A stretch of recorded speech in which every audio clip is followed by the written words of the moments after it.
Jason Sanjay அவர்கள் திரிஷாவை சமீபத்தில் சந்திச்சிருக்காரு அப்படிங்கிற தகவல் தான் சமீபத்தில் வெளியாகி சோசியல் மீடியாவில் ரொம்பவே வைரலாக போய்கிட்டு இருக்கு. எதற்காக சந்திச்சாரு, என்ன நடந்திருக்கு அப்படிங்கிற கம்ப்ளீட் டீட்டெயில் தான் இந்த ஒரு வீடியோவில் நம்ம பார்க்க போகிறோம். சமீபத்தில் ஆகஸ்ட் 15 சுதந்திர தின விழாவுக்கு அப்புறம் சோசியல் மீடியா ஃபுல்லாகவே மறுபடியும் த்ரிஷாவை டிவிக்கு ரசிகர்கள் மற்றும் தொண்டர்கள் எல்லாமே பயங்கரமாக கேள்வி கேட்க ஆரம்பிச்சிட்டாங்க. ஏன்னா ரீசெண்டாக தான் சங்கீதா மேம் டிவோர்ஸை வாபஸ் வாங்கியிருந்தாங்க. வரப்போகிற 25ஆம் தேதி கல்யாண நாள் எல்லாம் நல்லபடியாக போகிறப்ப த்ரிஷா உள்ளே பூந்து எல்லாத்தையுமே கெடுத்துட்டாங்க. இதனால் ஒட்டுமொத்த டிவிக்கு ரசிகர்கள் மற்றும் விஜய் ஆதரவாளர்கள் எல்லாமே பயங்கர கோபத்தில் இருந்து வந்துட்டு இருக்காங்க. இந்த ஒரு நிலையில் த்ரிஷா அவர்களை ஜேசன் சஞ்சய் அவர்கள் சமீபத்தில் சந்திச்சிருக்காராமா. அதுவும் நைட் டைமில் சந்திச்சிருக்காராமா. இந்த ஒரு நியூஸ் வெளியாகி நிறைய பேர் என்ன நினச்சிட்டாங்க அப்படின்னா, எங்கள் அம்மாவோட லைஃப்பில் நீங்கள் இனிமேல் வராதிங்க, தேவையில்லாமல் அவங்க வாழ்க்கையில் குறுக்க வராதிங்க, உங்களால் தான் எங்கள் வீட்டில் பிரச்சனை, இந்த மாதிரி நிறைய கடிந்து பேசியிருக்காரு அப்படிங்கிற மாதிரியான தகவல்கள்லாம் சோசியல் மீடியாவில் உலா வந்துட்டு இருந்துச்சு. பட் அது எல்லாமே முற்றிலும் ஃபேக் அப்படிங்கிறது சமீபத்தில் தெரிய வந்திருக்கு. ஜேசன் சஞ்சய் அவர்கள் த்ரிஷாவை சந்தித்தது உண்மைதான். பட் இந்த மாதிரியான ஃபேமிலி பர்சனல் விஷயங்களை பேச அவர் சந்திக்கல. அவர் படம் இயக்கியிருக்காரு இல்லையா, சிக்மா அப்படிங்கிற படம் இயக்கியிருக்காரு. அந்த படம் அக்டோபர் மாதம் ரிலீஸ் ஆக போகுது.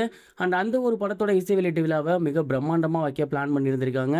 ஜேசன் சஞ்சய் அவர்களோட ஃபேமிலி மெம்பர், ஃப்ரெண்ட்ஸ், அது மட்டும் இல்லாமல் அவருக்கு ரொம்ப வேண்டப்பட்டவங்க எல்லாத்தையுமே அவரை இன்வைட் பண்ணி வந்துட்டுருக்காரு. அந்த வகையில் த்ரிஷா அவர்கள் ஜேசன் சஞ்சய்க்கு ரொம்பவே பிடித்தமான ஒரு ஆன்டியாமா. ஏன்னா கிட்டத்தட்ட அவங்க அப்பா கூட நிறைய படம் நடிச்சிருக்காங்க.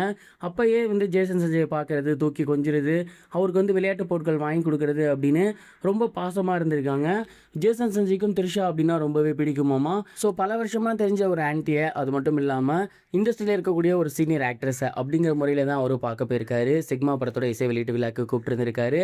அண்ட் இதுதான் சமீபத்தில் நடந்த உண்மையான விஷயம். இந்த ஒரு விஷயம் தான் இப்போ சோசியல் மீடியாவில் ரொம்பவே வைரலாக போய்கிட்டு இருக்குது. இது ஒரு புறம் இருக்க, பிரபல இசையமைப்பாளரான சந்தோஷ் நாராயணன் அவர்கள் இளம் இசையமைப்பாளரான சாய் அபியங்கரை வம்பு கிழக்கிறாரா அப்படிங்கிற ஒரு கேள்வி தான் எல்லோருக்குமே எழுந்திருக்கு. ஏன்னா ரீசெண்டாக சாய் அபியங்கர் அவர்களை பற்றி சனா வீடியோ ஒன்று வெளியிட்டிருந்தார். குறிப்பாக அன்பிளஸ்டு வெர்ஷன் அப்படின்னு நான் ஒரு சாங் பண்ண போகிறேன் அப்படின்னு ஒருத்தர் கேட்க, ஏன் பண்ணுறீங்கன்னு சனாவை பார்த்து ஒருத்தர் கேட்கும் போது, அப்போ தானே பாட்டு ஹிட்டுன்னு நம்ப முடியும் அப்படிங்கிற மாதிரி கலாய்ச்சிருந்தார். அண்ட் இந்த ஒரு விஷயத்தை முதல்ல சாய் அபியங்கர் அவர்கள் தான் ட்ரெண்ட் ஆக்கி விட்டார்.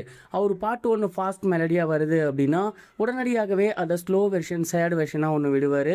ஸோ அவரை கலாய்ச்சி தான் சனா அவர்கள் பேசியிருக்காரு அப்படிங்கிறது நல்லாவே தெரிஞ்சிச்சு. அண்ட் இந்த ஒரு விஷயத்துக்கு சாய் அபியங்கர் ரிப்ளையும் பண்ணியிருக்காரு. கூடிய சீக்கிரத்தில் புது பாடல் ஒன்று வரப்போகுதுன்னு அனௌன்ஸ் பண்ணியிருந்தார் இல்லையா, அந்த ஒரு பாடலுக்கு அப்புறம் அன்பிளஸ்டு கிடையாது, முதல்லையே அன்பிளஸ்டு வருது அப்படின்னு சொல்லியிருக்காரு. இதன் மூலியமாக சனாவோட கேள்விக்கு சாய் அபியங்கர் பதில் சொல்லியிருக்காரு அப்படிங்கிறது தெரியுது.